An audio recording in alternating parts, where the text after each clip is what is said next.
Aujourd'hui, le podcast Chrysalide a l'honneur d'accueillir à son micro le producteur de cinéma Jean-François Fonlu, qui a marqué le paysage cinématographique français et international pendant plus de 10 ans, avec 4 palmes d'or à son actif. Il a collaboré avec de grands noms du cinéma, les réalisateurs Pedro Almodóvar et David Lynch, des stars mondiales comme Edward Norton, Naomi Watts, Sharon Stone, sans oublier des icônes du cinéma français comme Sophie Marceau et Gérard Jugnot. Et pourtant, rien ne le prédestinait à une telle trajectoire. Banquier d'affaires dans les années 80, Jean-François est recruté par Francis Bouygues qui un jour lui confie un défi aussi inattendu qu'audacieux: reprendre la présidence de sa société de production de films, Sibi 2000. Jean-François accepte la mission et relève le gant avec une approche novatrice, mêlant rigueur financière et vision artistique pour transformer cette filiale en société florissante et incontournable dans le domaine du cinéma. J'ai eu le privilège de rencontrer Monsieur Jean-François Fonlu lors de la projection d'un documentaire lui rendant hommage, réalisé par le Studio Phocéen, dont vous trouverez le lien en description d'épisode. Pour les auditeurs de Chrysalide, Jean-François revient en détail sur l'ensemble de son parcours hors du commun. Ses aventures de production incroyables, sa vision du 7e art et de la création, ainsi que sur ses choix audacieux qui ont façonné son empreinte dans l'industrie du cinéma. Il se confie également sur les expériences et les convictions personnelles qui ont inspiré l'intrigue et les personnages de son premier roman, Le goût de la pomme, paru en 2022. Un récit qui, à l'image de son destin exceptionnel, interroge notre capacité à saisir les opportunités et affronter les défis qui s'offrent à nous, à rebondir face à l'imprévu et à tirer les leçons de nos épreuves ou de nos infortunes. Jean-François nous raconte. Osez la transformation avec le podcast Chrysalide et abonnez-vous pour ne rien manquer. Ce podcast est le résultat d'un travail d'équipe en partenariat avec l'association Studio Phocéen qui soutient le podcast. J'aimerais commencer avec une première question, celle que je pose à tous mes invités, donc vous n'allez pas y couper. Je voudrais savoir, Jean-François, qui vous êtes ? Un homme tout simple qui est né dans les Alpes savoyardes à Annecy, il y a maintenant un très grand nombre d'années. J'y ai fait mes études jusqu'au baccalauréat et puis après le bac, je suis venu à Paris pour faire mes études à Sciences Po et à la faculté de droit d'Assas. Et puis après, je suis resté parisien pendant de très nombreuses années puisque c'est là que j'ai travaillé, d'abord dans la banque d'affaires, ensuite auprès de Francis Bouygues, et c'est ce qui m'a amené, in fine, à plonger dans un secteur que je ne connaissais pas et pour lequel je n'avais aucune prédisposition a priori, qui est le cinéma. Et c'est par la volonté de Francis Bouygues que je suis passé, j'ai fait le grand saut de la banque d'affaires au secteur cinématographique. Comment est-ce qu'on passe de la banque d'affaires et du droit au monde du cinéma ? A priori, c'est un saut dans le vide. Comment ça s'est passé ? J'étais donc auprès de Francis Bouygues depuis déjà une dizaine d'années, en charge de la diversification du groupe Bouygues. Et c'est dans ce cadre-là que j'avais proposé à Francis Bouygues que le groupe se diversifie dans le secteur, disons, de l'entertainment au sens large. Et puis ensuite, c'en était resté là, et lorsque, en 89, Francis Bouygues passe la main à son fils Martin pour lui succéder à la présidence du groupe, il m'emmène avec lui et il décide donc de créer une société de production de films. Donc c'est quelque chose qui remonte à très loin, puisque ça a été décidé, le principe avait été acté en 80, la réalisation est arrivée à la fin des années 80, mais et c'est là où tout le monde s'est trompé, parce qu'évidemment ça a surpris un peu les gens que quelqu'un du BTP puisse s'intéresser au cinéma, mais en réalité, ça venait de loin. En matière de diversification, si on veut réussir, il y a une grande règle. Les grandes composantes et les grands fondamentaux du métier dans lequel on va possèdent à 80% minimum les mêmes fondamentaux que ceux du métier duquel on vient. Alors là, expliquez-moi, parce que entre le BTP et le cinéma... C'est pas le BTP, là en l'occurrence c'est l'immobilier, c'est la promotion immobilière. En réalité, il y a une grande similitude de fonctionnement entre la promotion immobilière et la production de films. En matière immobilière, d'abord vous achetez un terrain. Donc il faut qu'il soit bien placé, enfin, etc., etc. Toutes les qualités requises pour que ça puisse derrière se commercialiser. Et ben, dans le cinéma, ce terrain, c'est le scénario. Donc pareil, il faut qu'il soit intéressant, il faut qu'il puisse intéresser le public. Ensuite, si je reviens à l'immobilier, une fois que vous avez le terrain, il faut construire un immeuble. Et là, il y a quelqu'un qui va vous dessiner un bel immeuble.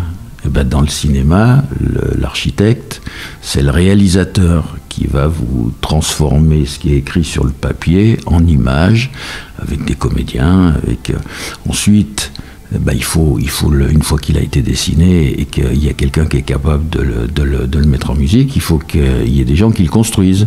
Donc dans le BTP, ben, c'est les gens de la construction, dans le cinéma, c'est l'équipe technique, etc. Et puis, une fois que vous avez tout ça, il faut aussi avoir la capacité de vendre dans l'immobilier votre immeuble, dans le cinéma votre film. Donc pour ça, vous avez besoin d'anticiper. Alors ce que font pas toujours les gens dans le cinéma, mais dans l'immobilier vous êtes obligé de le faire, c'est de vous dire, bon ben si je fabrique tant de mètres carrés à tel prix du mètre carré, est-ce que le marché va pouvoir absorber cet immeuble avec les spécificités qui sont les siennes? Et ben dans le cinéma, il faut faire la même chose, c'est-à-dire qu'il faut avoir un vendeur qui, lui, est en contact avec le marché et qui sent ce que le marché peut absorber, parce que le cinéma, c'est un métier d'offre, hein, c'est pas un métier de demande. Donc, si le vendeur vous dit, bah, moi, avec ce film tel qu'il est décrit et tel qu'il coûte, moi, je peux arriver à faire tant de ventes. Je parle pour les films à l'international, sur les différents territoires dans le monde. Et puis si on s'aperçoit que le montant des ventes prévisionnelles du vendeur international est inférieur au coût du film, bah, vaut mieux arrêter, parce que ça veut dire qu'on ne retrouvera jamais son argent ou de manière très problématique. Si par contre, dès le départ, on sait qu'on a à minima un montant qui est égal ou supérieur, un montant de vente égal ou supérieur au coût du film, bah, a priori, là, on peut y aller parce que le risque, il est devenu zéro ou quasiment zéro. Après, ce qu'on ne peut pas savoir, alors c'est là où il y a une petite différence avec l'immobilier, c'est qu'on ne peut pas faire de perspective de profit. On sait ce qu'on peut éviter de perdre, mais on ne sait pas jusqu'où ça peut aller quand ça se met à gagner. Il n'y a pas un film où on peut dire, là, on va gagner. Non, c'est pas vrai. Moi, je vois quand on a fait la leçon de piano, ça a coûté 6,5 millions de dollars, ça en a rapporté 200. Nous, quand on a lancé le film, on ne s'est pas dit qu'on allait faire 200 millions de profits. Il a été palmé à Cannes, ça a été une grande réussite, un grand succès. Voilà. Et ça, c'est la magie du cinéma, c'est que quand ça rigole, ça peut rigoler à des niveaux que peu de secteurs peuvent offrir. La seule chose qui est importante, enfin en tout cas c'est nous, ça a été notre approche, et finalement ça ne nous a pas trop mal réussi, ça a été de ne lancer que des films dont on savait a priori que le risque de perte était quasi nul. Mais beaucoup d'incertitudes sur les gains. Pour que ça rapporte beaucoup, on ne peut pas jouer une fois. Donc nous, on avait un rythme de production annuel qui était entre 6 et 8 films par an. C'est beaucoup. Ça me semble beaucoup. C'est ce qu'il faut, parce que c'est comme ça que si jamais il y en a un qui gagne un peu moins que ce qu'on pouvait espérer dans nos rêves les plus fous, un autre qui gagne beaucoup, c'est comme le système d'assurance, c'est une répartition des risques, tandis que quand on joue un coup, c'est du tout ou rien, donc c'est plus compliqué. Et c'est ça d'ailleurs un des problèmes des producteurs indépendants, qui n'ont pas les moyens de produire plusieurs films à la fois, parce que pour ça, il faut une structure, il faut du personnel, il faut beaucoup d'investissements, donc c'est pas possible. Donc les indépendants, ils font un film par an au mieux, et c'est à chaque fois, c'est pile ou face, quoi. J'ai l'impression que ce métier de producteur, c'est une sorte de super chef de projet ou chef d'orchestre de film. Comment est-ce que vous le voyez ? En tout cas, nous, tel qu'on était organisé chez CB, mais c'était aussi la façon dont fonctionnent toutes les filiales chez Bouygues, c'est que le patron de la filiale, donc en l'occurrence, moi je suis devenu le patron de CB 2000, puisque c'était le nom de cette structure, on lui laisse une liberté totale. C'est-à-dire qu'on lui dit, maintenant tel chef, tel patron, t'assumes, mais si ça ne marche pas, tu dégages. C'est la règle. Mais le gros avantage, on fait des gens responsables. Donc en matière de cinéma, puisque c'est ça qui nous intéresse aujourd'hui, c'était moi, in fine, qui décidais on va faire ce film-là, pas celui-là. J'étais tout seul à décider ça. Alors je m'entourais de gens pour avoir leurs avis, mais à la fin des fins, il n'y en avait qu'un qui disait on y va ou on n'y va pas, c'était moi. Donc je prenais mes risques à chaque fois. Et pourquoi je décidais d'aller plutôt sur tel film que sur tel autre, c'est parce que j'ai toujours moi fonctionné comme ça. C'est parce que la première chose, le premier contact qu'on a avec un film quand on est producteur, c'est qu'on vous amène un scénario avec quelqu'un qui va le mettre en scène. Et puis après, on fait le casting, mais au départ, on a une espèce de binôme entre un scénario et un metteur en scène. Et donc c'était ce binôme-là qui devait me plaire.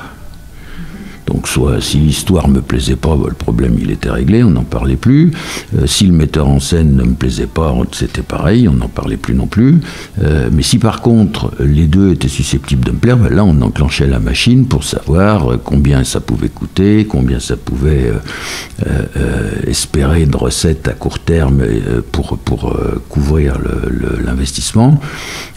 Et toute la préparation, parce que c'est ça qui est important dans ce métier, c'est que tant que le film n'est pas mis en production, c'est le producteur qui a le fusil entre les mains. D'accord ? À partir du moment où on met le film en production, le fusil, il est dans les mains du réalisateur. Et donc ce qu'il faut éviter pendant toute la période préalable, c'est que le réalisateur, il n'ait qu'une seule envie, c'est de vous retourner le fusil contre vous. Donc il faut créer dès le départ une confiance avec le réalisateur pour qu'ensuite, il n'ait plus du tout en tête, il m'a tellement emmerdé avant que je vais me venger et il va y avoir des dépassements, il va y avoir toutes les galères qu'on peut imaginer dans le cinéma.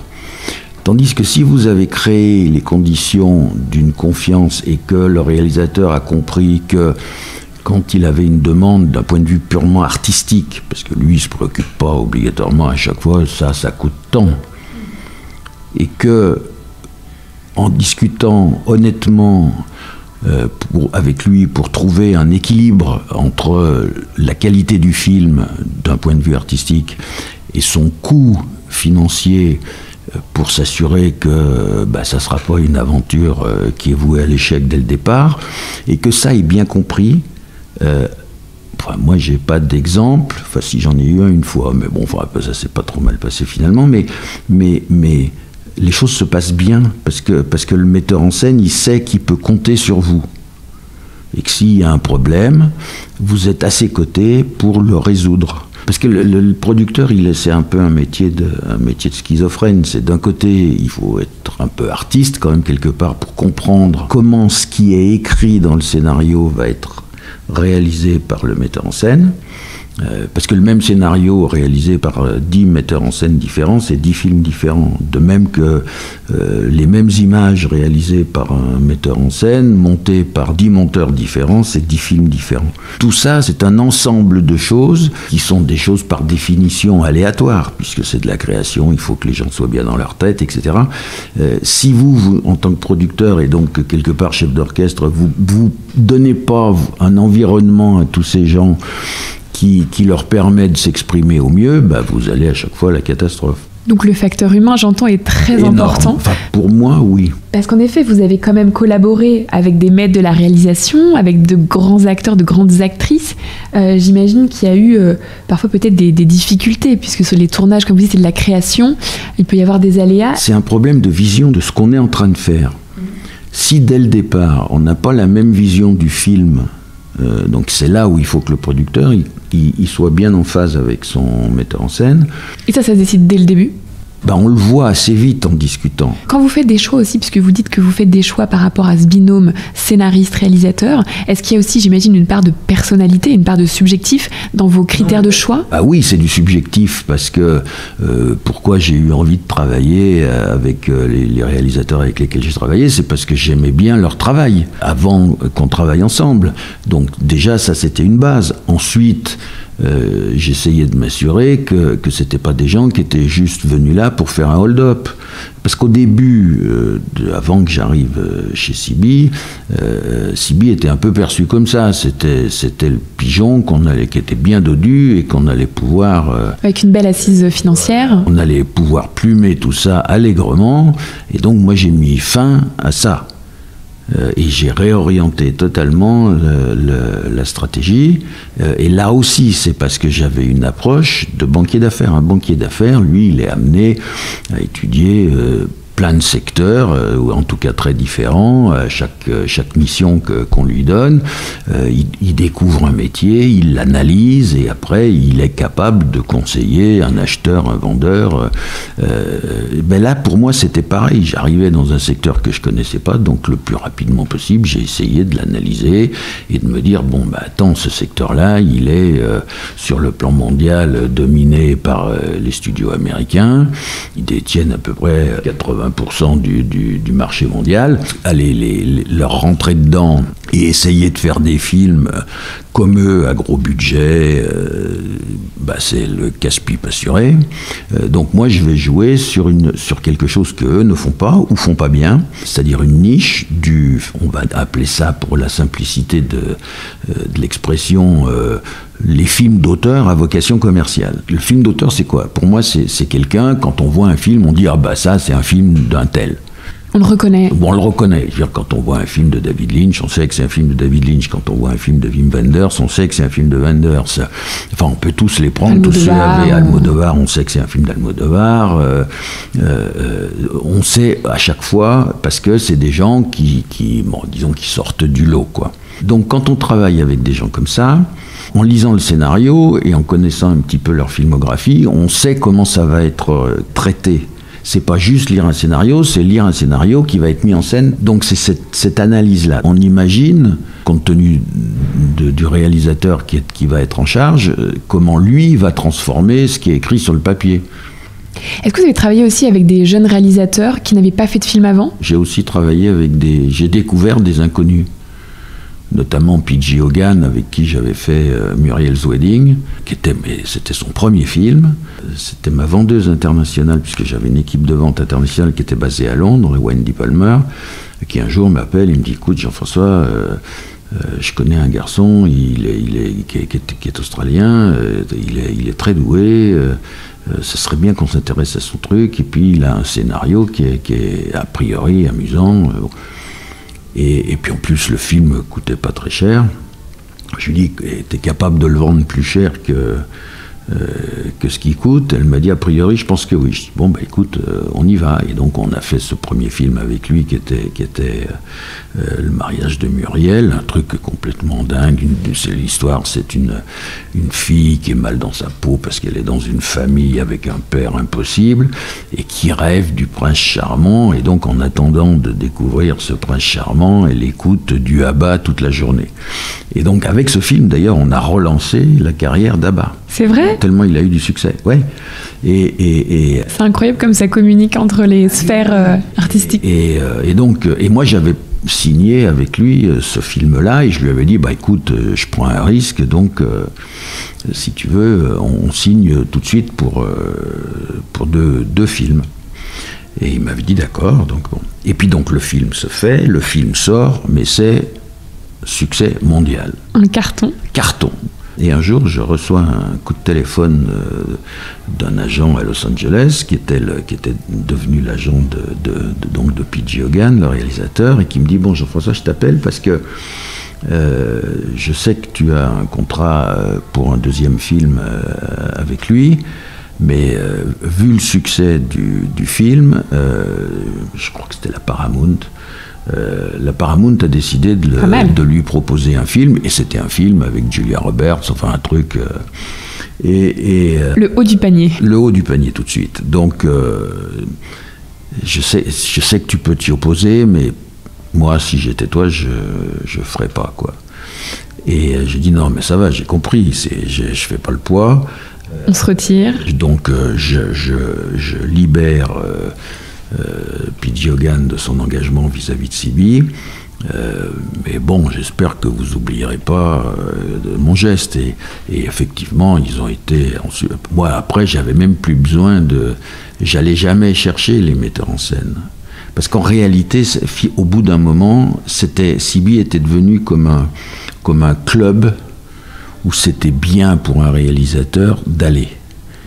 Au bout de quelques temps, après mon arrivée... Après avoir fait un peu de ménage quand même, c'est ce que vous disiez, parce que vous êtes arrivé... Oui, quand je suis arrivé, oui. Pour refaire aussi cette stratégie. Si je suis arrivé, c'était...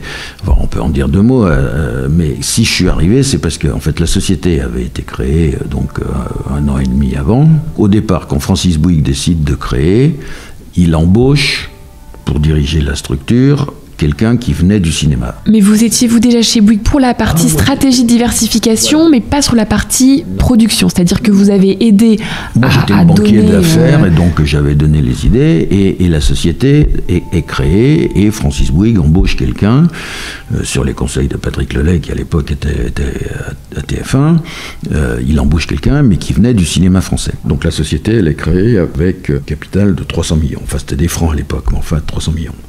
1 an et demi plus tard, c'était quasiment tout disparu. Donc un soir, Francis Bouygues m'appelle et me dit « Jean-François, demain matin, vous êtes le patron de Sibi 2000, parce qu'il est hors de question qu'il y ait une tâche sur la dernière page de mon cahier.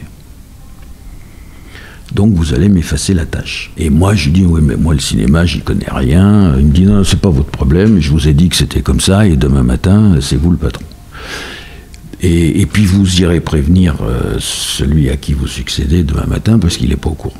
Ah oui, c'est sympa ça. Ouais, donc c'est ce que j'ai fait. Bon, puis je l'ai fait avec ce qu'il fallait de manière. Donc on est resté, il est parti, mais on est restés amis tous les deux.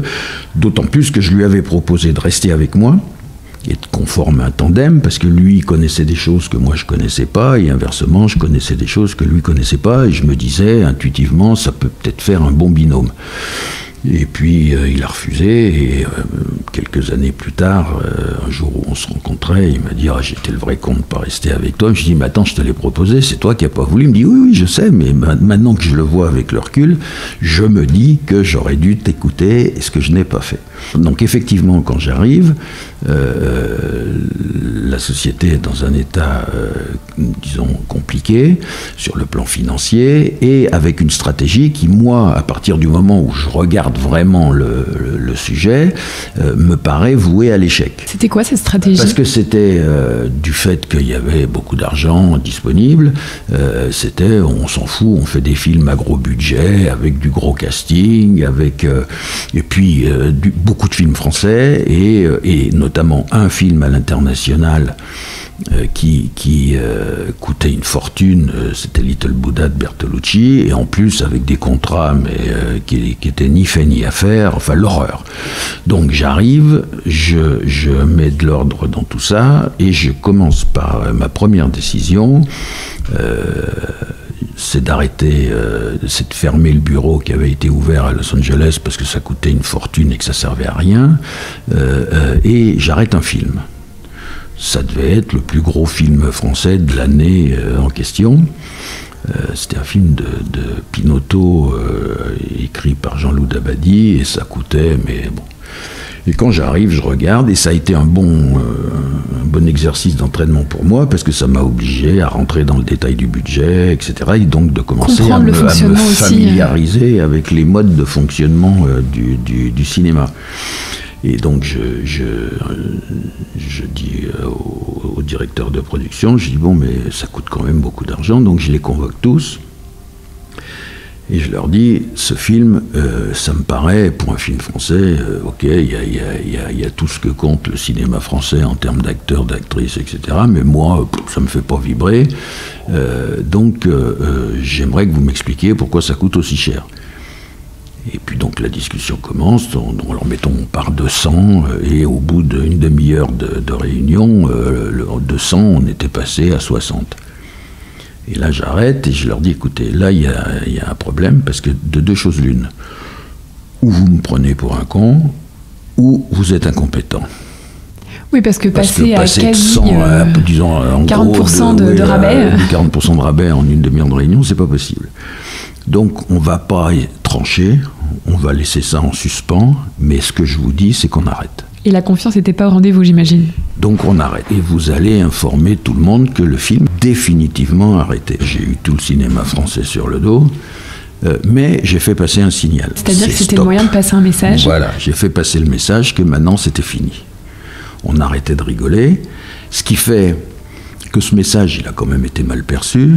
En France, cinéma français à cette époque-là, il y avait un espèce de triangle des Bermudes entre Canal+ d'un côté, TF1 de l'autre, et une agence qui s'appelait Art Media, qui était la plus grosse agence de comédiens. Donc tous ceux qui n'étaient pas dans ce triangle-là, ils pouvaient toujours aller se rhabiller, ils n'avaient jamais accès aux comédiens. Enfin bon, le marché français avec des films français me paraissait beaucoup plus risqué que de faire des films à l'international, où là on peut amortir son investissement sur le monde entier.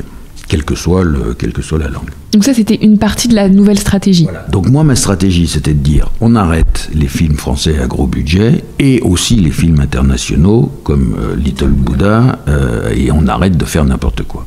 Et on se concentre sur ce que j'appelle moi les films d'auteur à vocation commerciale, c'est-à-dire des films qui coûtent pas cher, dans lesquels on sait qu'on peut avoir de grands comédiens à des prix tout à fait compétitifs, parce qu'ils ont envie de travailler avec un metteur en scène dans une histoire sympa, et donc leur premier problème, c'est pas je vais vous prendre un cachet énorme qui vous empêche de faire le film, mais j'accepte un cachet un peu plus faible, enfin même beaucoup plus faible, parce que je sais, que je vais participer à quelque chose qui est bon pour mon image de marque et que je pourrais revendre après dans des blockbusters ou dans les studios, et aussi parce que je sais que CB, à la différence de tous les autres studios, quand ça gagne, la participation au profit, elle est réelle pour tout le monde.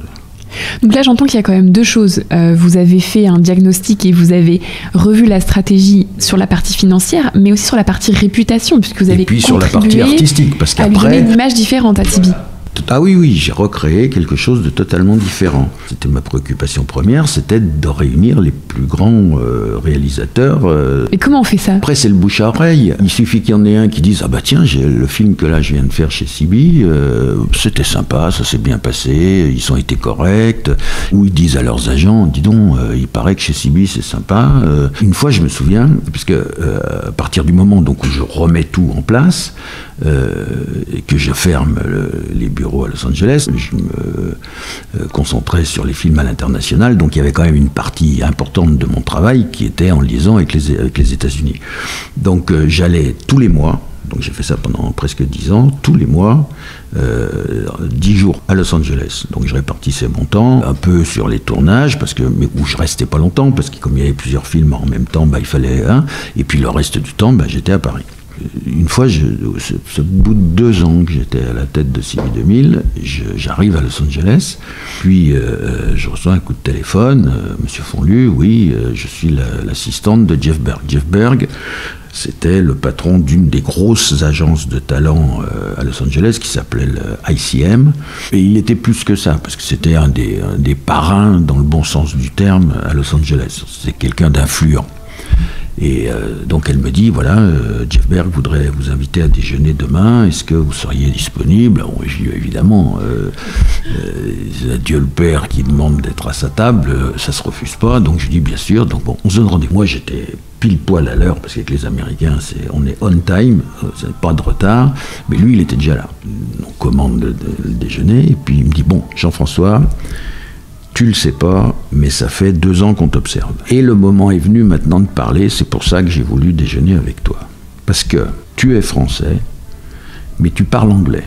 Mais pas parler juste comme ça, mais tu le comprends, tu es capable de lire un scénario, alors que la plupart des Français, ils arrivent ici, ils parlent pas... Puis un aspect culturel, c'est pas simplement la langue. Oui, ils parlent pas anglais, et ils comprennent pas. Tu es français, mais quand tu es arrivé à Los Angeles, t'es pas venu nous expliquer comment fallait qu'on fasse des films. Alors que la plupart de tes compatriotes, eux, quand ils viennent ici, ils nous expliquent comment on doit faire. Donc ça nous fait un petit peu rigoler dans la mesure où on détient 80% du marché mondial. Tu es français, mais toujours à la différence des autres. Toi, quand tu dis blanc, tu fais blanc. Quand tu dis noir, tu fais noir. D'habitude, les Français, ils disent blanc, ils font vert, jaune, rouge, on ne sait jamais. Dernier point, mais important. Tu es français, mais à la différence de ceux qui sont considérés comme des poids lourds dans le cinéma français, toi, tu as choisi une stratégie totalement différente et qui nous convient. Donc, pour toutes ces raisons, tu es notre ami et on va t'aider. Et je vais te présenter à tous ceux qui comptent à Los Angeles. Tous les patrons de studio, tous. Incroyable. Donc, le mois suivant, je suis revenu, il a passé une semaine avec moi.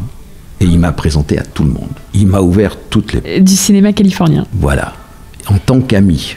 Et il était avec moi à chaque fois. C'est-à-dire que j'avais, on va dire, l'onction d'un des grands pontes de Los Angeles. Donc, ça a créé, ça aussi, des conditions. Vous avez eu des informations privilégiées grâce à ce contact influent ? Maintenant, on peut en parler parce qu'il y a prescription. C'était à une époque où était en train de se produire un film de Verhoeven qui s'appelait Showgirls, avec Demi Moore, qui était produit par Pathé. Le tournage de ce film venait de démarrer.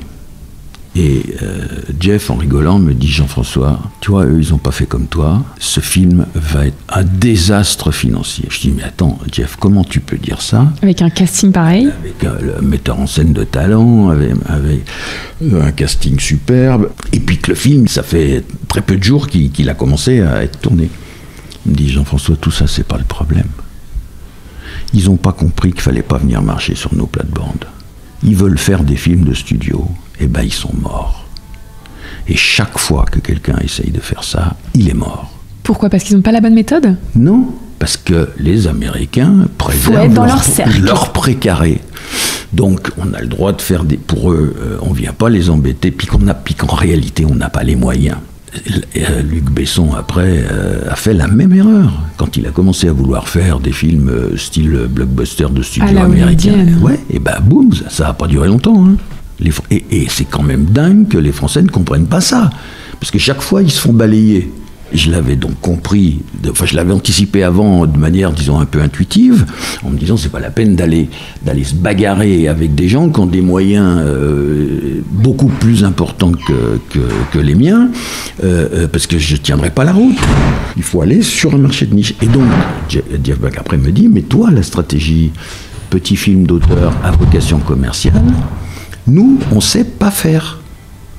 Et c'est pour ça qu'on va t'aider. Et j'ai été, en réalité, sans le savoir, à l'origine, il y a eu à une époque, maintenant c'est fini, parce qu'ils se sont derrière cassé la figure, et ça confortait ce qu'il m'avait dit. Il m'avait dit, non, on ne sait pas faire ça. Mais ça a été, moi, CB a été, à l'origine, de créer des divisions classiques.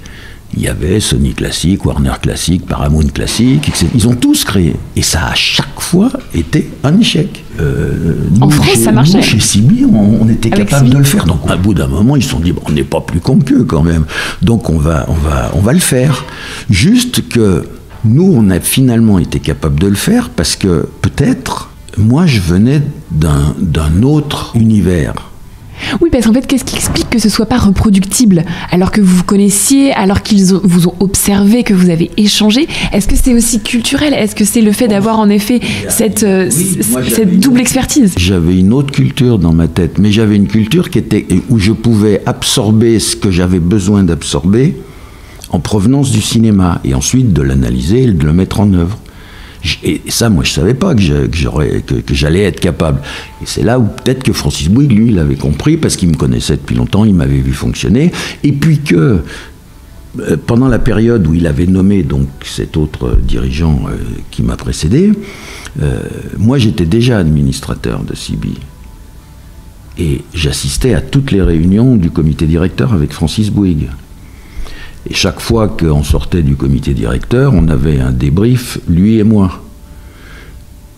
Donc, en fait, sans que je m'en rende compte, il m'avait préparé à ça.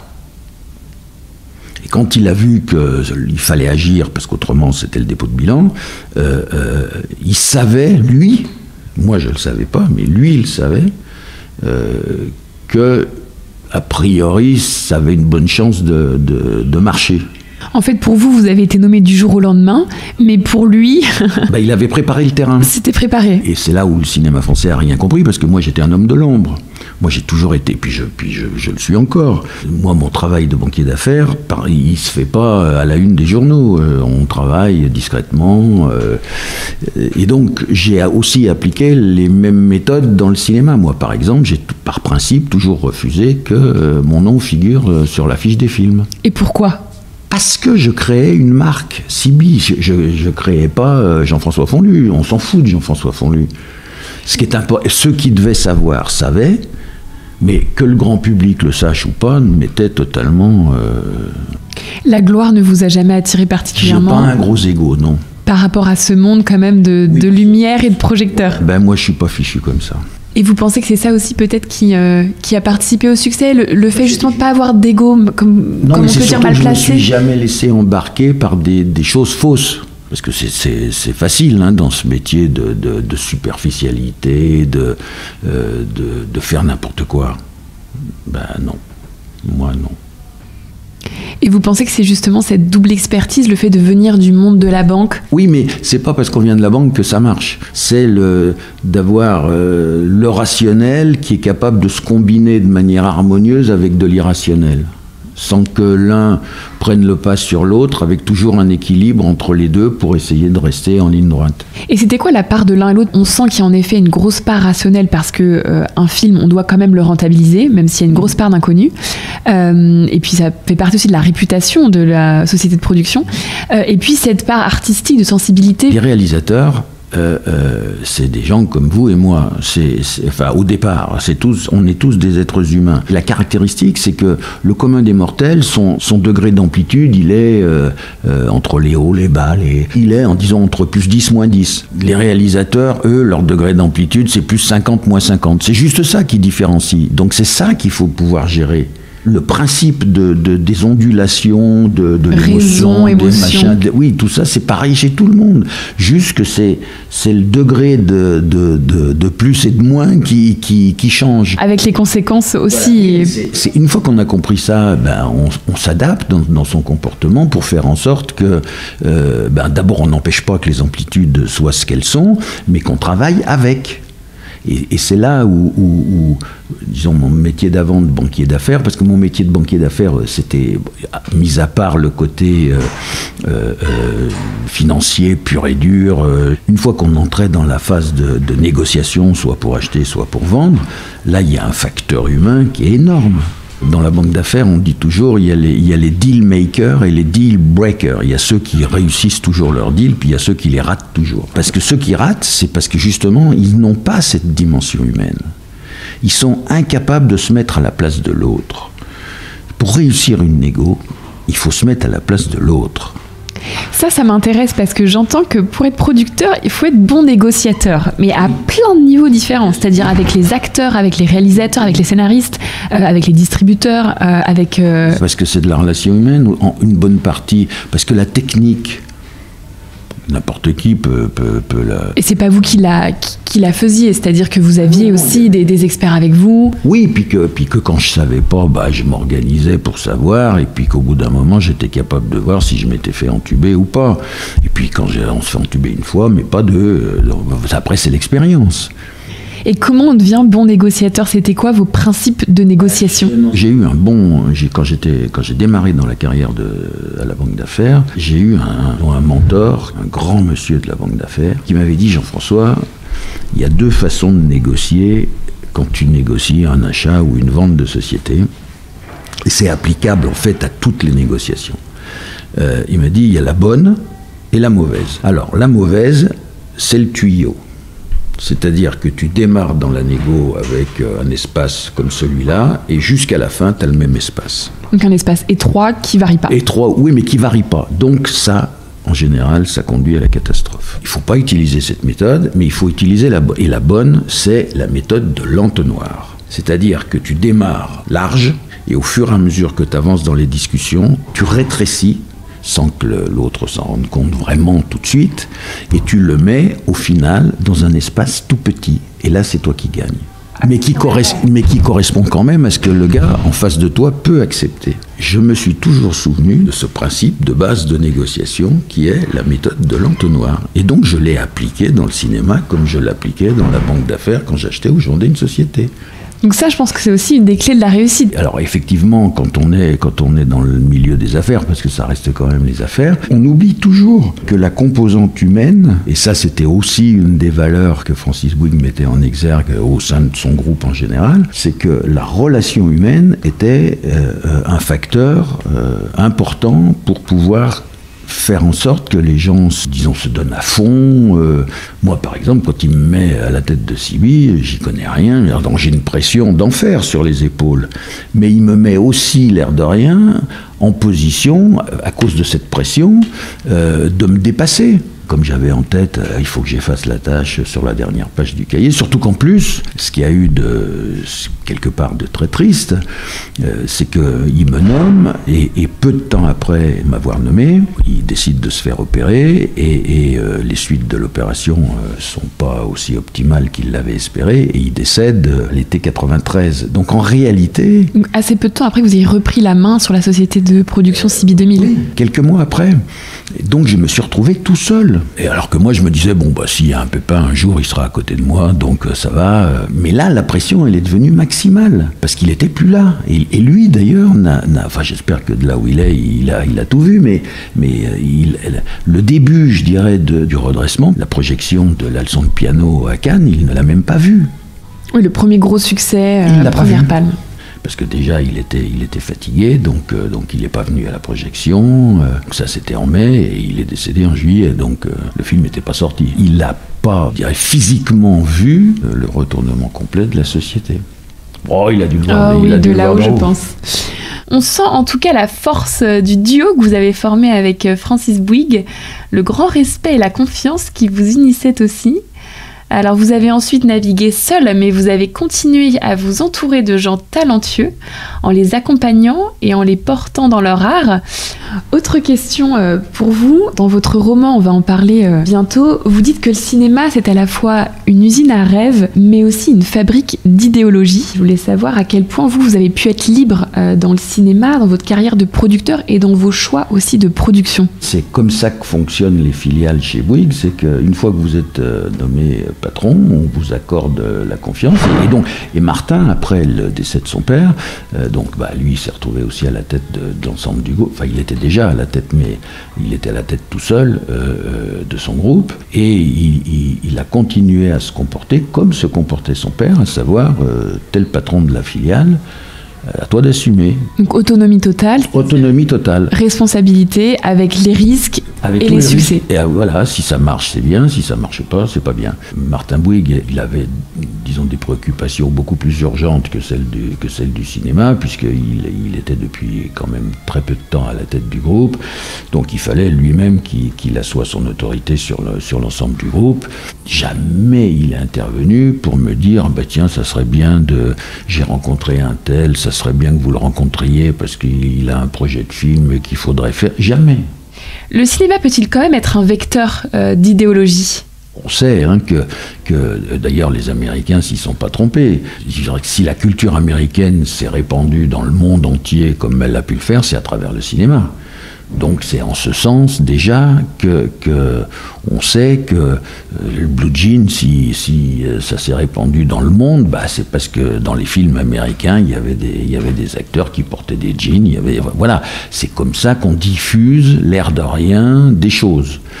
Et pour être sûr de diffuser correctement, il faut savoir que dans chaque studio américain, à très haut niveau, il y a un représentant de la CIA. C'est le système qui est organisé comme ça. Et est-ce que conscient de ça, vous avez eu parfois à cœur de sortir certains films pour faire passer certains messages ? Non, moi, mon fonctionnement, il n'est pas celui-là. Moi, je ne fais pas de politique, moi, je fais du cinéma. Je considère que le cinéma peut faire passer des messages. Mais moi, les messages que je voulais faire passer, c'était enfin faire passer, c'est en tout cas susciter les gens à réfléchir à partir de la vision qu'ils avaient d'un film, c'est de les faire réfléchir sur des sujets qui me paraissaient, moi, importants. Donc si vous regardez bien, tous les films que j'ai faits, chaque fois, ça traite d'un sujet de fond. Et c'était là où on était originaux, c'est qu'on a traité ça avec des réalisateurs de talent, des sujets universels, traités par un réalisateur de talent avec un point de vue très régional. Très particulier. Très particulier. Et c'est ça qui fait le mix. Et c'est ça ce que vous appeliez le cinéma d'auteur, c'est-à-dire c'est cet angle de vue. Oui, c'est-à-dire qu'il y a un point de vue, mais sur un sujet qui est important. Je veux dire, sociétal. Quand on fait la leçon de piano, c'est un triangle amoureux classique, sauf que là, il est inversé. C'est pas un homme, deux femmes, c'est une femme, deux hommes. Donc, boum, c'est un truc qui, tout d'un coup, fait réfléchir. Donc ça, c'est un thème dans lequel le monde entier peut s'identifier. Simplement, là, il est traité par une femme, pour la première fois, et par une femme qui a du talent. Puis en plus, il y avait autour de ça une musique qui était sublime. Quand je décide de faire Secret et mensonge avec Mike Leigh, c'est la recherche de l'identité, puisque c'est l'histoire, c'est une fille noire qui enterre sa mère noire et qui, en rangeant ses affaires après l'enterrement, découvre qu'en réalité, elle n'était pas sa mère et que sa vraie mère, elle était blanche. Donc elle part à la recherche de sa mère blanche pour essayer de comprendre pourquoi elle l'a abandonnée et que voilà. Donc des sujets existentiels. Des sujets de fond. Quand je fais, avec un film français, et c'était dans les débuts des années 90, quand je fais L'ombre du doute avec Alénie Serman, c'est l'inceste. Pas des sujets simples. Non, mais des sujets qui interpellent. Donc c'était ça, vous, votre critère ? Moi, mon critère, c'était ça, c'est-à-dire l'histoire, le sujet de fond, c'est quoi ? Et ensuite, comment est-ce qu'il est traité ? Alors après, ça fonctionne plus ou moins. Par exemple, là, le film d'Alénie Serman, L'ombre du doute, il a été barré d'entrée de jeu, parce qu'à l'époque, dans les années 90, on n'était pas encore... prêt. On n'était pas prêt, donc il fallait pas, on mettait ça sous le tapis. C'est quand même un sujet important. Et tout le monde me disait, non mais Jean-François, t'es fou, il faut pas en parler. Quand j'ai dit, mais ça serait bien que ce film passe dans les lycées, dans l'éducation nationale. Pour faire de la prévention. Oui, non, mais on m'a dit, mais Jean-François, tu rigoles ou quoi ? Début des années 90. Donc c'est ça aussi la difficulté, c'est qu'il ne faut pas être trop en avance ou trop en retard, il faut juste être dans l'air du temps. Et est-ce qu'on peut faire un cinéma apolitique ? Est-ce qu'on peut faire du cinéma sans faire de politique du tout ? Moi, je ne fais pas de la politique. J'ai jamais fait de politique et j'en ferai jamais. Mais j'avais, je pense, une ouverture d'esprit qui me permettait, à chaque fois qu'on m'amenait quelque chose, de dire « Ok, ouais, ça c'est un sujet important, c'est bien de le traiter » ou « Moi, ce n'est pas un sujet qui m'intéresse, donc je m'en fous. » Et puis, le metteur en scène qui veut le mettre en scène, il ne m'intéresse pas, donc on passe à autre chose. On le disait, les années 90, plein de transformations, révolutions ont eu lieu. C'est quoi le cinéma aujourd'hui ? Qu'est-ce que vous en pensez ? Début des années 90, c'est le début d'Internet. C'était un combat, enfin pas un combat, mais entre la télévision et le cinéma. Ensuite, fin des années 90, la montée en puissance d'Internet. Et puis, le Covid qui arrive avec les confinements. Tout ça a profondément modifié le fonctionnement. Enfin, pour moi, ça aurait dû conduire à modifier profondément le fonctionnement du système, et je constate qu'aujourd'hui, non, ça fonctionne grosso modo toujours de la même manière. Les gens n'ont pas vraiment tiré les conséquences, même si les salles retrouvent un peu actuellement de la vigueur, mais de toute façon ça pouvait être que comme ça, puisqu'on les avait fermés. Donc entre 0 et puis un petit quelque chose, je pense qu'on est maintenant encore plus qu'avant, du fait que c'est un métier d'offre, avec la nécessité d'offrir aux spectateurs des choses qui vont les faire bouger de chez eux. Parce qu'ils ont pris l'habitude de rester avec les plateformes, avec tout ce qui est venu grâce à Internet, ils ont pris l'habitude d'avoir...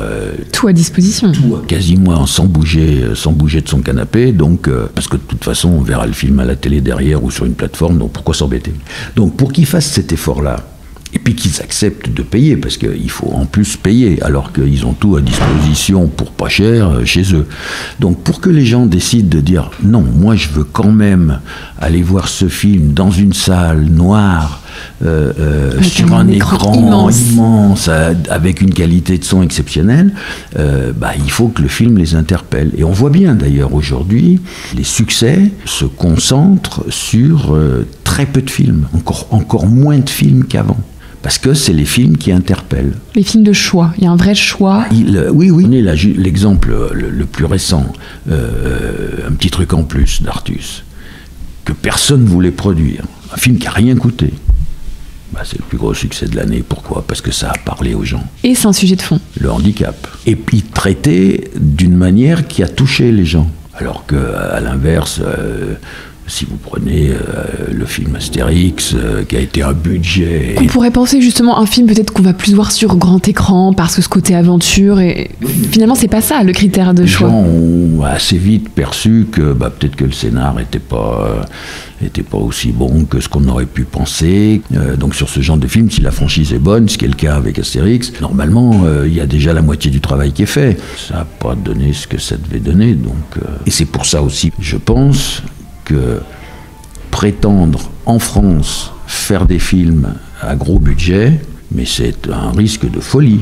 Surtout aujourd'hui, où les gens vont moins en salle. Bien sûr. Et même si vous prenez le film Monte Cristo, qui est un film de qualité par ailleurs, il a coûté tellement cher, même s'il a fait presque 9 millions d'entrées, pour rentrer dans ses frais, c'est pas aussi évident que ça. Oui, comme quoi le succès est toujours relatif en fait.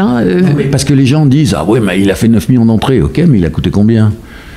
Là, je sens l'œil avisé du banquier d'affaires. Non, mais c'est pas, j'ai investi 100 et je rapporte combien ? Moi, je préfère le film d'Artus, j'investis 1 et je reçois 100. Il y a un peu moins de risque aussi. Puis en plus, même si à la limite ça n'avait pas marché du tout, parce que je ne sais pas à quelle raison aurait pu expliquer cet échec, le risque-prix, il n'était pas énorme. Et on voit aujourd'hui qu'il y a certaines plateformes d'ailleurs qui parlent de racheter certains cinémas. Est-ce que vous pensez que dans le futur, ça va changer la donne en termes de partenariat, en termes de distribution ? Aujourd'hui, il y a deux circuits possibles. Il y a soit le circuit, on va dire, traditionnel, avec la sortie en salle, ensuite la chronologie qu'on connaît, la télé. Donc c'est-à-dire un film doit d'abord sortir au cinéma avant de pouvoir être diffusé à la télé, sur les plateformes. Donc ça, c'est le schéma traditionnel. Et puis il y a l'autre système qui est apparu, qui est, je vais directement sur une plateforme et mon film est diffusé dans le monde entier. Donc j'ai la capacité à faire beaucoup plus de téléspectateurs que si je le mets dans une salle. Ça, c'est évident. La seule question, c'est que les plateformes aujourd'hui étant en position de force, quand vous leur vendez ou qu'elles produisent elles-mêmes le film pour leur plateforme, et donc là c'est à l'exclusion d'une sortie en salle, la répartition, disons, des profits, elle est plutôt en faveur de la plateforme que du producteur et de ceux qui sont autour. Donc, mais est-ce que justement le fait que les plateformes s'emparent quelque part de cette capacité à gérer des salles de cinéma, ça pourrait aider ? Ou est-ce que ça constituerait peut-être aussi un monopole ? Je pense qu'on n'en est pas encore là. Et puis que je ne suis pas sûr que ça soit dans l'intérêt des gens. Moi, je pense que c'est le métier d'exploitant de salle, c'est un métier à part entière. Organiser le fonctionnement d'une plateforme, c'est un autre métier. Vous pensez que les deux ne vont pas forcément se combiner ? Non, moi je vois pas de raison objective que ça se passe obligatoirement. Je pense que les deux peuvent cohabiter. Alors ça veut simplement dire que quand on est producteur, on doit être clair dans sa tête pour savoir si on produit un film pour une plateforme ou pour la salle.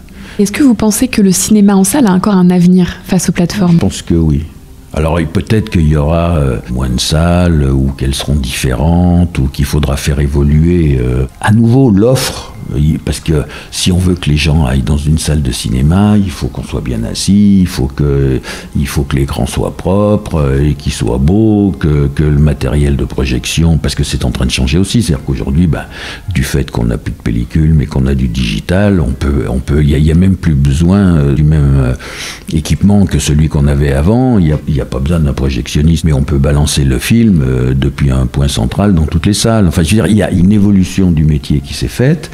Mais bon, ça c'est l'adaptation normale. Le besoin d'aller dans une salle de cinéma voir un film qu'on a envie de voir sur un grand écran, ça c'est Parce que c'est ça la magie du cinéma. C'est vrai que les jeunes d'aujourd'hui, qui eux sont nés avec leur smartphone, ça les dérange pas de voir un film sur un smartphone. Ils consomment de l'image toute la journée sur des petits écrans, mais quand ils ont la chance d'aller dans une salle de cinéma, ils voient quand même que c'est autre chose. Pourquoi le cinéma il est quelque part magique? C'est que quand on est dans la salle de cinéma, d'abord on est dans le noir. À la différence de si vous êtes chez vous en train de regarder la télé, vous n'êtes pas dans le noir. Donc si vous avez des émotions et que vous avez des gens à côté de vous, vous êtes obligé de les cacher. Vous n'avez pas envie de les montrer. Dans la salle de cinéma, on s'en fout, parce que personne ne vous voit. Donc ça déjà, c'est une liberté supplémentaire. Et ensuite, sur l'écran, les acteurs, et c'est aussi de ça, je pense que disons, la magie des comédiens est arrivée, c'est qu'on les voit plus grands que ce qu'ils sont. Alors qu'à la télé, on les voit plus petits que ce qu'ils sont. Et rien que cette différence, inconsciemment, ça crée des choses différentes. Bon, la télé est arrivée, et d'ailleurs on a vu que quand il n'y avait que la télé et le cinéma, finalement ça a cohabité pas si mal que ça. Oui, on pourrait penser que finalement ça va être un acteur supplémentaire. C'est juste, bon, c'est des supports nouveaux qui arrivent, mais le support, on va dire, salle de cinéma, moi je pense qu'il demeure. C'est ce qui fait aussi que le cinéma est le cinéma. Bon, ça fera plaisir aux cinéphiles.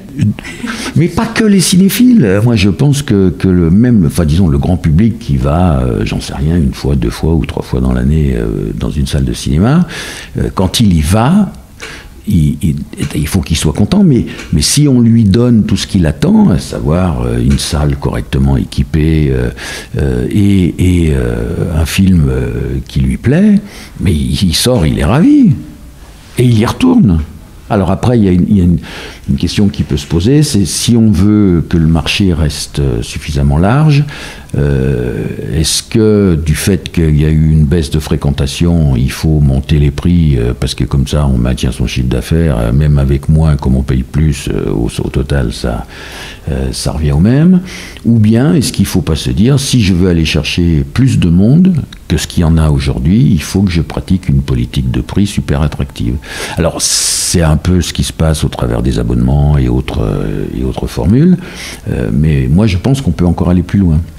Oui, c'est vrai que le cinéma aujourd'hui, c'est cher. C'est du luxe. C'est du luxe aujourd'hui. Donc, comme on est dans une période qui est quand même un peu morose, vache maigre, il faut tenir compte de ça et adapter son business model au temps dans lesquels on est. Donc ça, c'est une première question qu'on peut se poser. Puis la deuxième question, c'est est-ce que le cinéma doit être juste, on arrive, dans l'entrée il y a les pop-corn et puis après on va dans la salle de cinéma, ou bien est-ce que le cinéma doit être intégré à des espaces, disons, de divertissement plus larges à inventer?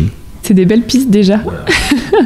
Enfin, moi, alors ça, je dirais que c'est mon côté banquier d'affaires qui reprend le dessus.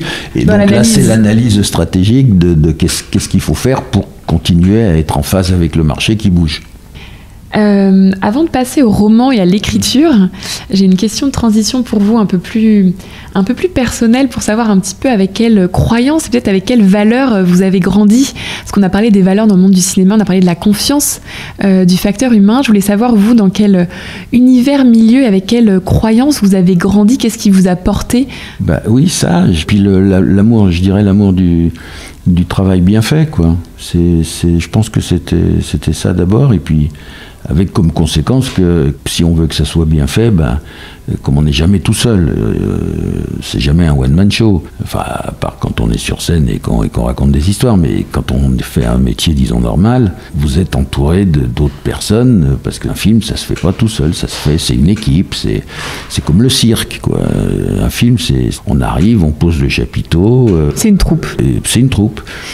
Donc il faut essayer de faire en sorte que ça fonctionne de la manière la plus harmonieuse possible, ce qu'on n'arrive jamais à faire totalement, parce qu'on ne connaît pas tous les secrets des uns et des autres, mais je pense que c'est ça, c'est le dépassement. Je pense que c'est être en permanence en train de se dire, d'abord avoir confiance en soi, et puis de se dire... ce truc-là, c'est trop compliqué pour moi, mais... C'est une belle montagne à gravir. Mais j'y vais quand même, et puis si je me donne les moyens, j'y arriverai. Et moi, c'est dans cette situation-là que je me suis retrouvé, quand Francis Bouygues m'a dit « Jean-François, demain matin, c'est vous le patron, quoi ». parce que j'avais rien qui me prédestinait à tout ça. Donc c'est accepter le défi oui, et travailler. Et les relever. Et puis donc pour ça, travailler. Justement, après cette carrière cinématographique, vous n'en êtes pas resté là. Vous avez voulu vous lancer un autre défi avec l'écriture d'un roman qui s'appelle Le goût de la pomme. Alors quand j'entends ça, je pense au film du réalisateur Abbas Kiarostami qui a écrit Le goût de la cerise. Oui, que j'ai produit, oui. Que vous avez produit, pour lequel vous avez reçu une Palme d'Or, donc ça a été un succès. C'était en 97 à Cannes. Je voulais savoir si le titre de ce roman d'abord était un clin d'œil au film ou pas. Non. Ça, c'est ce que tout le monde croit, mais... Vous lancez un petit piège aussi avec ce titre. Il faut bien qu'on soit à plusieurs niveaux de lecture. Mais l'origine de ce titre, bon, il se trouve qu'à l'arrivée, ça peut effectivement être interprété comme ça, mais moi, ça n'a pas été pour trouver ce titre, ça n'a pas été ma démarche. D'abord, si j'ai été obligé de trouver ce titre, c'est parce que le premier titre que j'avais trouvé, mon éditeur m'a dit ça va pas du tout, il faut changer chiffre. C'est souvent ça que les éditeurs font changer les titres. Non, mais j'ai dit ok, d'accord, je vais essayer de réfléchir. Et puis je me suis dit mais finalement ce livre, il parle de l'existence, il parle de relever des défis, des difficultés. Et à un moment, il y a une allusion, puisqu'un des personnages dit à puisque c'est une femme, elle dit à son amant, mais finalement, dans toute cette histoire, j'ai merdé, et je suis comme Ève, j'ai foutu la merde.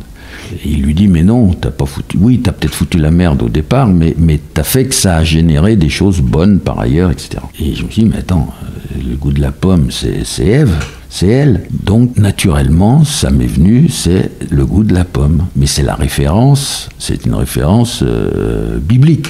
Et donc avec quelque part cette ambiguïté entre le négatif ou le péché et puis ce qui peut en sortir de positif. D'erreurs, il peut sortir de bonnes choses. Il ressemble à quoi alors ce goût de la pomme pour vous ? Ce qu'il y a dans le livre, ça dépend des personnages. Ils peuvent considérer que c'est un goût amer ou que c'est un goût sucré. Après, au lecteur de se faire sa propre opinion sur tout ce qui se passe. En fait, le point de départ, c'est quand même un couple qui explose. Justement, que raconte un petit peu ce roman si vous deviez juste dresser les grandes lignes ? C'est un couple qui explose pour une raison mais parfaitement futile. Pas si futile que ça pour la fille, mais en réalité pour quelque chose de futile. Ça, on va y revenir parce que vous avez quelques citations sur l'amour qui m'ont interpellée. J'ai envie d'en parler avec vous. Ensuite, on suit donc les deux personnages, donc qui sont au départ sont ensemble et qui se séparent. Donc un couple de trentenaires dont l'un évolue dans le milieu du cinéma, l'autre pas. Il y en a un qui évolue dans le milieu du cinéma, l'autre pas. Et ensuite, on va suivre leur parcours et les rencontres qu'ils vont faire à partir de là. Parce que quand même, ça leur crée quand même quelques problèmes. Émotionnellement parlant, c'est quelque chose qui est toujours un peu compliqué.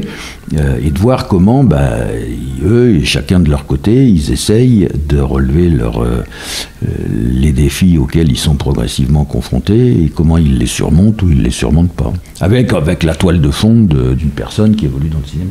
Ce que j'aime bien aussi avec cette métaphore de la pomme, vous dites que parfois il faut la laisser mûrir, donc il y a aussi cette idée de temps et que l'expérience seule forge c'est la vie, c'est l'école de la vie, il n'y en a pas d'autre. Enfin si, on apprend à l'école pour avoir les bases, mais après, quand tout ça n'est pas confronté à l'expérience de la vie, il n'y a rien. Ça vaut pas grand-chose.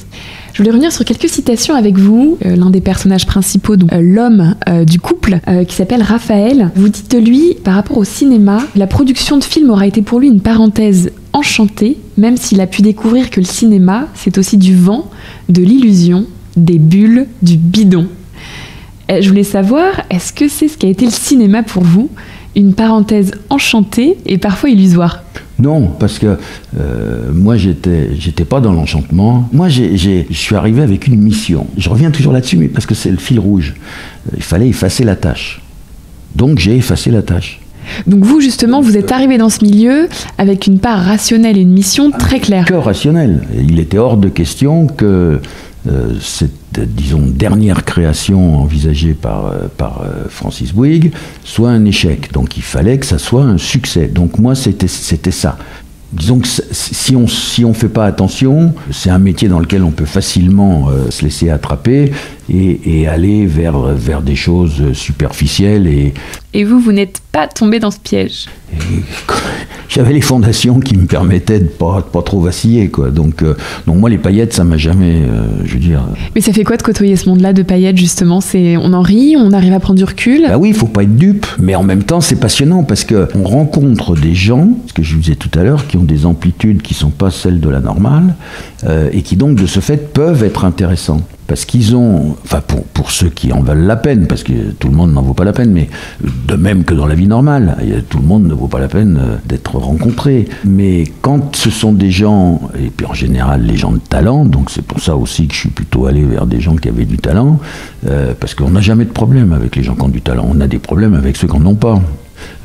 Quand on est avec des gens de talent, on s'aperçoit qu'ils ont, c'est pas par hasard, c'est qu'ils ont une capacité de réflexion, une vision de la vie, des choses qui là sont intéressantes et qui, de leur point de vue, fait réfléchir. Et moi, c'est ça que j'ai apprécié. Les gens que j'ai pu rencontrer dans le cinéma, je pense qu'ils m'ont aussi fait mûrir, alors que si j'étais resté dans la banque, je pense que l'homme que je suis aujourd'hui, il serait pas... le même. Ouais, il serait différent. Et à mon avis, un peu plus étriqué, probablement. Il vous en fait mûrir à quels endroits? Sur les réflexions qu'il faut avoir par rapport à des événements, dans les comportements. Parce que c'est des métiers, enfin je veux dire, le cinéma, c'est des métiers exigeants, épuisants. Émotionnellement, personnellement aussi. Mais à tout point de vue. Même physiquement. Réaliser un film, le metteur en scène, à l'arrivée, il est lessivé, hein. La réalité de ce métier, elle est beaucoup plus dure que simplement les paillettes, les gens à la télé, quand il faut faire la promo. La promo et le truc à la télé, pour être connu, c'est 10% du truc. Donc justement, à travers ce monde du cinéma dans lequel vos personnages évoluent, votre roman évoque aussi donc cette dualité entre la réalité et les illusions. Et vos personnages naviguent entre des dualités, entre par exemple les secrets et les vérités, les mensonges et les révélations, les fausses croyances et les prises de conscience, la crédulité et la lucidité. Est-ce que c'est le lot de toutes et tous?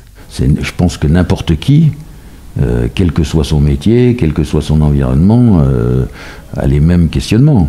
Justement, je voulais savoir si pour vous le chemin de la maturité et le chemin de la vie, c'était celui qui consistait à lever le voile et à sortir de la caverne, parce que vous faites une référence d'ailleurs au mythe de Platon dans votre livre. Vous parlez du cinéma, du besoin d'aller au fond des choses, de l'essentiel. On sent chez vous en tout cas ce besoin de profondeur. Est-ce que pour vous c'est ça la maturité? C'est ça le chemin de la maturité? C'est l'expérience qu'on acquiert par tout ce qui nous arrive tout au long de notre vie, et que je pense qu'on est plus riche, pas financièrement, mais on est plus riche dans sa tête, avec un peu d'expérience, que sur beaucoup de choses. Enfin, et moi je le vois, même pour moi, je réagis aujourd'hui sur des choses de manière très différente de ce que je réagissais quand j'avais 30, 40, et des choses qui me paraissaient évidentes à 30 ou 40 ans, aujourd'hui je me dis, attends Coco, t'aurais dû réfléchir à deux fois quand même. On sent ça chez vos personnages et toutes ces évolutions, parce qu'il leur arrive quand même beaucoup de choses, il y a beaucoup de mouvements. Bah il faut. Et justement, les destins des personnages se croisent. On sent ça, on sent cette volonté de montrer, non pas seulement les événements, mais comment ils réagissent. On sent que c'est ça que vous avez voulu aussi montrer, c'est-à-dire l'important, c'est évidemment ce qui leur arrive, mais il nous arrive à toutes les choses, c'est ce que vous disiez. Mais il arrive des choses à tout le monde. Après, c'est ce qu'on en fait. Oui, là, ça me paraît être l'élément fondamental. Qu'il arrive des choses à tout le monde toute sa vie. C'est le lot de chacun. Le lot de chacun. Ce qui devient moins banal, c'est comment, à partir du même événement, il y en a un qui va réagir d'une certaine manière et un autre qui va réagir différemment, ou qui va pas réagir. Et c'est ça qui me paraît important. Et il va réagir de telle ou telle manière parce que il aura été éduqué d'une certaine manière. Et en fait, tout ça démarre avec l'éducation. C'est fondamental. C'est les fondations sur lesquelles ensuite se construit, j'allais dire l'immeuble de la vie. Mais s'il n'y a pas des bonnes fondations, l'immeuble il s'écroule. On a un de vos personnages, Sarah, qui souhaite devenir actrice, mais qui vient d'un monde où elle n'a pas du tout reçu cette éducation. Elle comment faire d'autres rencontres qui lui permettent de prendre conscience de ses erreurs. En plus, elle fait pas les bonnes rencontres. Donc, le problème, c'est que quand on n'a pas les bases, on peut pas faire le tri. Pour faire une petite pause dans le contenu, j'aimerais qu'on revienne sur la genèse de ce roman pour comprendre en fait qu'est-ce qui vous a donné l'envie d'écrire un roman. Et la question que je me suis posée tout de suite, c'est pourquoi pas un scénario? Pourquoi pas partir dans l'écriture d'un film, par exemple? Non, parce que c'est deux choses totalement différentes. L'écriture d'un scénar, ça obéit à des règles, c'est pour l'essentiel, une fois qu'on a dessiné la trame de l'histoire, au-delà de ça, ce qui fait la différence, c'est des dialogues qui tiennent la route. C'est tout. Un roman, c'est autre chose, déjà dans sa structure.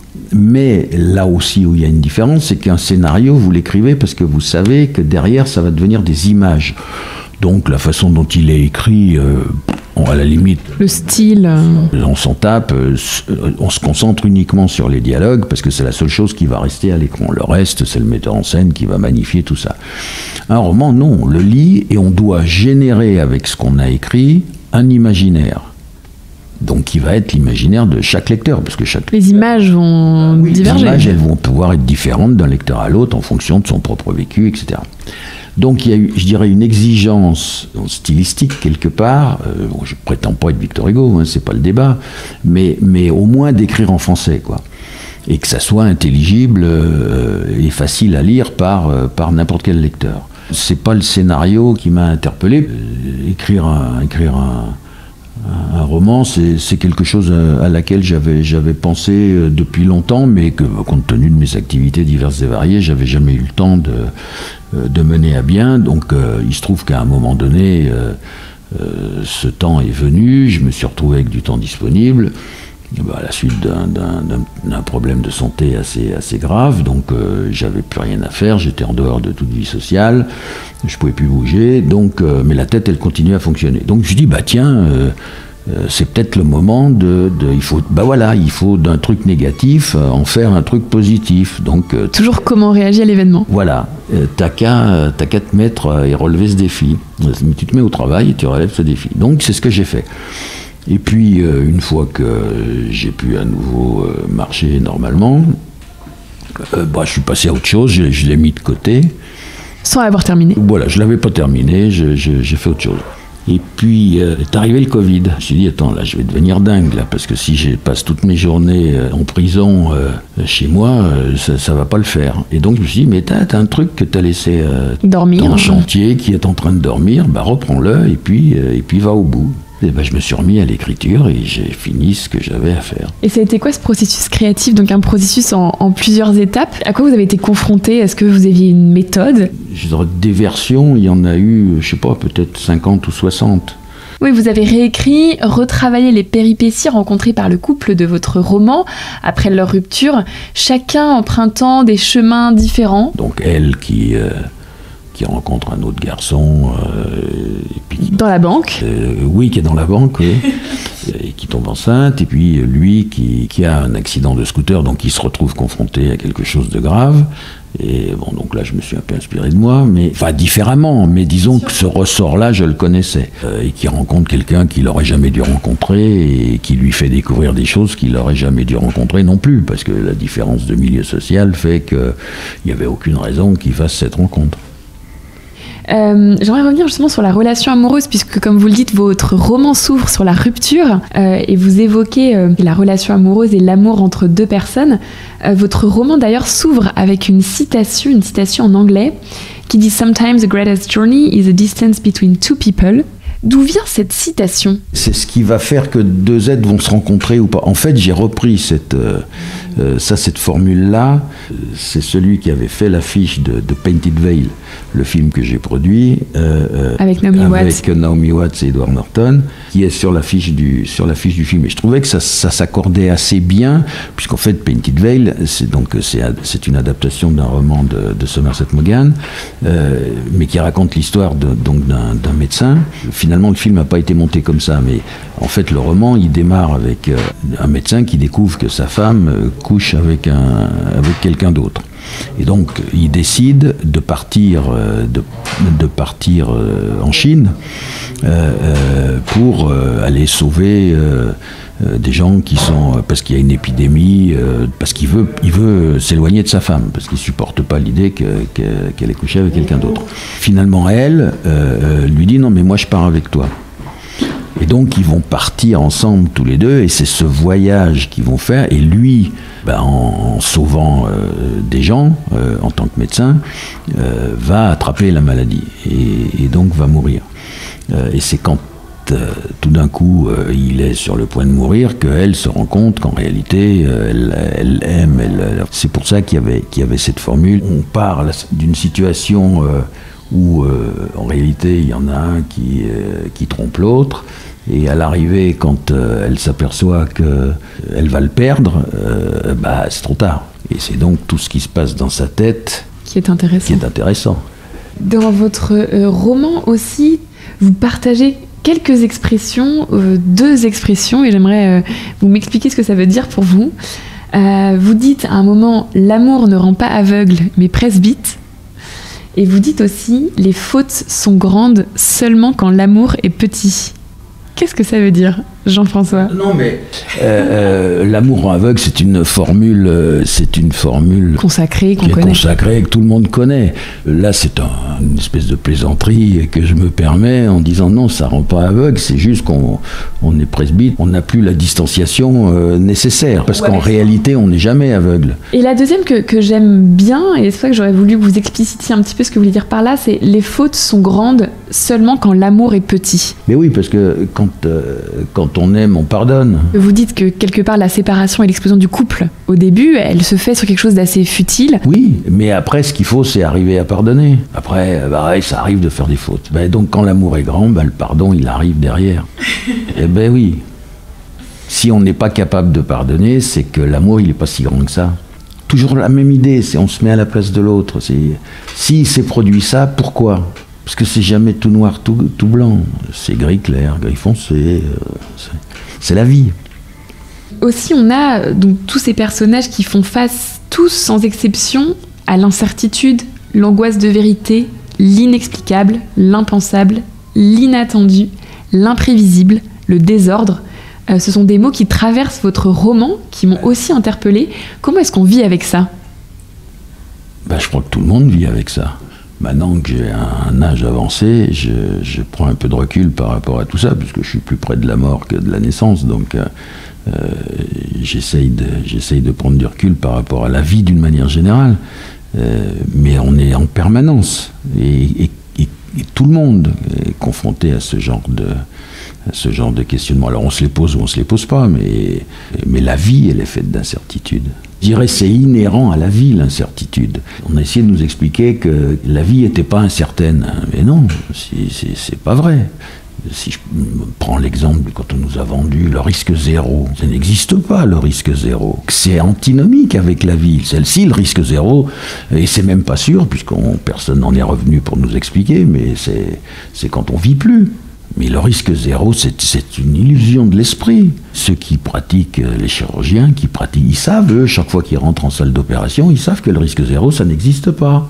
Chaque fois qu'ils rentrent en salle d'opération et qu'ils ouvrent un corps, ils savent que le risque zéro, il est très, très, très, très loin d'eux. Dans votre livre, il y a plusieurs scènes qui se déroulent d'ailleurs dans un hôpital, au contact de la maladie et de la mort. Je sais que vous êtes issu d'une famille de médecins. C'est peut-être pas une coïncidence que le milieu médical apparaisse. Et cette situation romanesque vous donne l'occasion d'écrire « Les esprits brillants ne cherchent plus à donner un sens à la vie, mais à la prolonger. La mort est devenue un problème technique. » Est-ce que c'est le prolongement de cette même idée liée à la volonté de contrôle ? Ça va plus loin. Je veux dire, le progrès technologique a fait que les gens ont pu penser que l'homme deviendrait immortel. Et que donc, là où traditionnellement, et c'est tout pas le combat, mais disons l'écartèlement entre ce qui faisait qu'avec les religions, les gens avaient un cadre, etc. C'est progressivement la science qui a pris le dessus. Il suffit de faire des progrès scientifiques, et puis peu à peu, l'homme, d'ailleurs la preuve en est, c'est que l'espérance de vie, elle augmente, elle augmente jusqu'à un certain point. Mais là, on nous a vendu, je caricature un peu, mais on nous a vendu, maintenant, attendez, avec les progrès de la science, finalement, on va arriver à jamais mourir. Donc l'homme est éternel. Non. Mais la mort en tant que telle, elle fait partie de la vie. Votre personnage, Raphaël, qui justement a un accident, vous en parliez tout à l'heure, échappe de justesse à la mort. Et cet événement devient le fondement du sens de sa vie, vous dites. Est-ce que c'est la conscience de la fragilité de la vie et de la mort qui nous permet de donner un sens? Oui, parce que quand vous avez comme ça un accident et que vous faites l'aller-retour, c'est-à-dire qu'il y a un moment où... Parce qu'en plus, ça, je l'ai vécu, donc...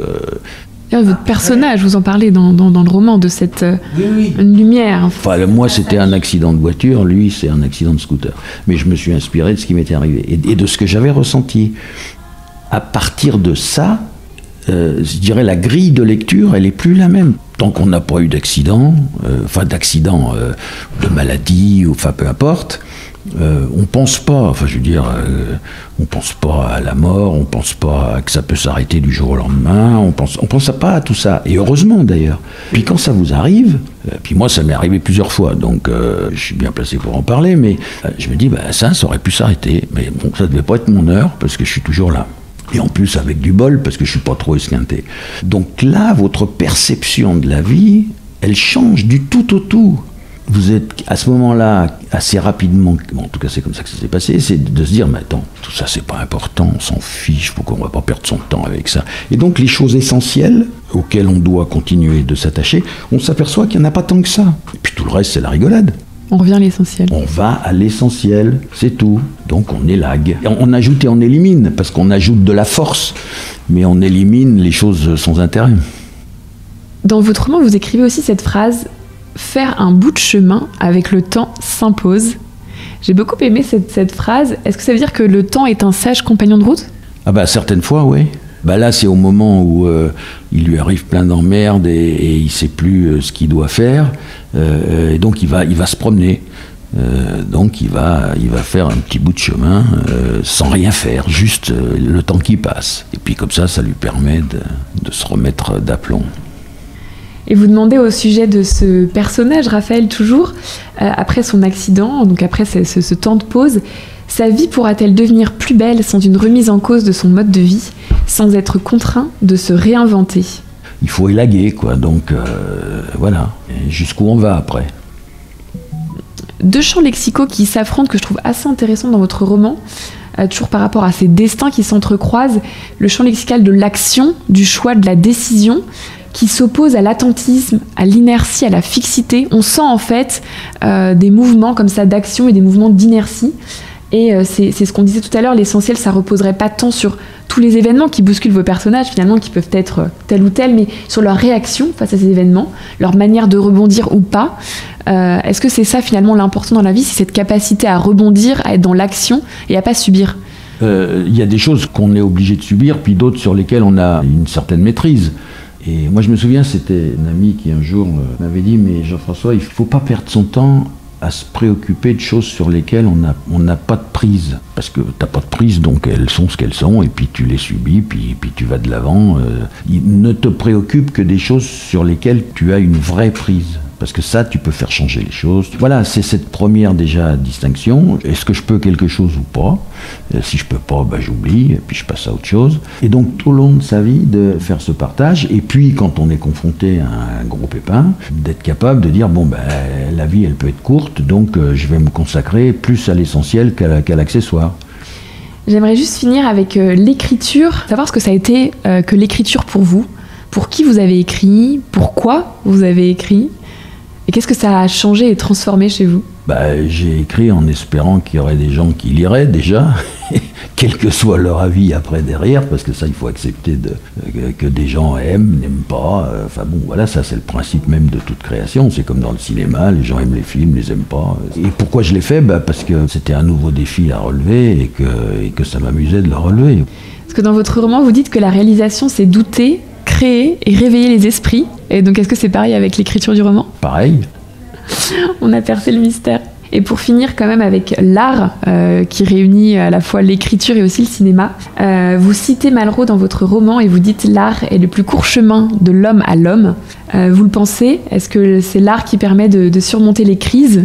Pour moi, quand il parle de ça, c'est l'art, la culture, parce que c'est une dimension presque philosophique quelque part. S'il n'y a pas ça, comment les gens peuvent communiquer ? D'ailleurs, on voit bien tout ce que l'histoire nous transmet.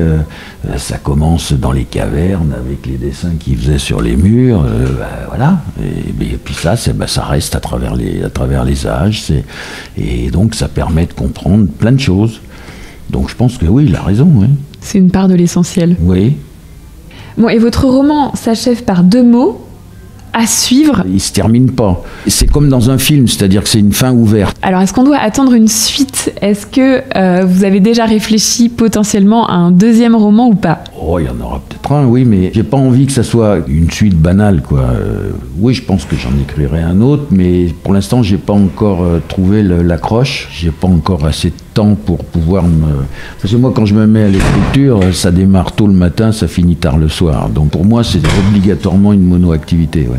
Et justement, pour finir peut-être là-dessus, si vous aviez des projets ou des rêves pour demain, c'est quoi la suite, Jean-François, pour vous ? Que ce qui me reste à vivre soit le plus agréable possible, et puis qu'autour de moi, les gens soient contents. Après, le reste, ça n'a plus beaucoup d'importance. Encore avec un peu d'art au cœur de la vie, avec toujours un peu de cinéma, toujours de l'écriture. Oui. Ouais, et puis un peu de golf de temps en temps. Et puis voilà. Merci beaucoup Jean-François pour votre temps et d'avoir partagé tout ça avec nous. Et puis on a toujours vos films à voir et revoir. Et puis le livre à découvrir. Et le livre. Merci Jean-François. Merci à vous. J'espère que cet épisode avec Jean-François vous a captivé autant que moi et vous inspirera l'audace de saisir l'inattendu, de relever les plus grands défis qui se dressent devant vous et de vous dépasser pour vivre des aventures extraordinaires. À très bientôt sur le podcast Chrysalide. Osez la transformation avec le podcast Chrysalide et abonnez-vous pour ne rien manquer.